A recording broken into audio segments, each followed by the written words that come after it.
Всем доброго дня. Вы знаете, друзья мои, я иногда время от времени предупреждаю о определенных днях. Иногда бывают сильные дни, особенно сильные дни для проведения ритуалов удачи, денежных ритуалов, защитных. Бывают, наоборот, дни, когда злая энергия преобладает, и поэтому лучше обойтись без таких ритуалов, потому как в такие дни они либо не сработают, либо тяжело будут идти, то есть сработают через силу, и поэтому лучше в эти дни больше заниматься чистками, чем вызовом удачи. Ведьмы чувствуют все, что происходит в мироздании, и чем они сильнее, тем сильнее у них эти чувства и внутренние ощущения. И поэтому мы понимаем, например, есть особые дни, когда лучше делать, скажем, ритуал на удачу для человека или для себя. Есть особые дни, когда лучше срабатывают так называемые черные ритуалы, да, это порча, наказание. А есть такие моменты, когда мы ощущаем и чувствуем, что усиливаются. Например, есть дни, когда открываются двери темной, не темной, неправильно сказала, злой воронки, черной воронки.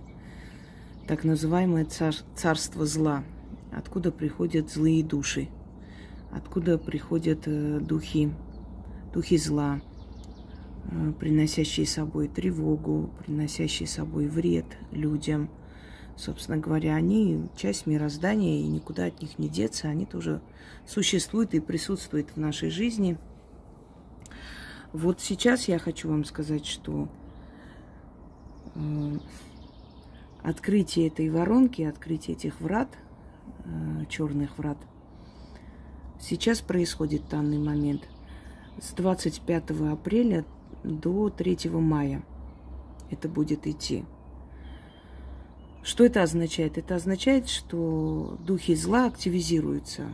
И многие из них приходят на нашу землю время от времени. У них есть свое время, как и у всех сил мироздания. Они имеют тоже право здесь находиться и творить свое дело, пусть черное, злое дело, но это тоже часть мироздания. То есть мы не можем осуждать и обсуждать, почему так происходит. Не может на земле быть только добро. Если бы было только добро, то с чем бы мы сравнили? На фоне чего мы бы видели хороших людей? На фоне злых людей мы замечаем добрых, правда? Так вот, с 25 апреля до 3 мая воронка зла открыта. Оно постепенно будет уменьшаться, уходить на убыль и закрываться снова. Это не значит, что злых сил больше на земле не останется. Это значит, что у них есть время активности. И в это время особенно надо быть осторожны. Например, в это время особенно следите за детьми. Не ходите одни там в темных улочках. Если проходит ваша дорога домой через лес или лесополосу, постарайтесь избегать эти места. Или если невозможно избежать, значит, попросите кого-либо вас сопроводить. Потому что это опасные периоды. В такие периоды больше всего бывает убийств, домашнего насилия, пропажи детей. То есть нехорошие дни. Так вот, что с вами может происходить в эти дни? Во-первых, депрессия, ощущение, что жизнь закончилась, что жить не хочется, незачем вообще жить уже. Вот в мире столько зла, и зачем вообще нужна эта жизнь? Иногда это усиливается, если вы работаете с людьми, если вы постоянно находитесь, знаете, вот подпитываетесь этой отрицательной энергией, эмоциями, и у вас просто отравленное общение, токсичное общение, мало хорошего. Да? Ну, люди, например, в зоне военных действий, люди, которые работают в таких сферах, где приходится общаться с больными людьми, с искалеченными людьми и так далее. То есть они подпитываются постоянно этой отрицательной энергетикой.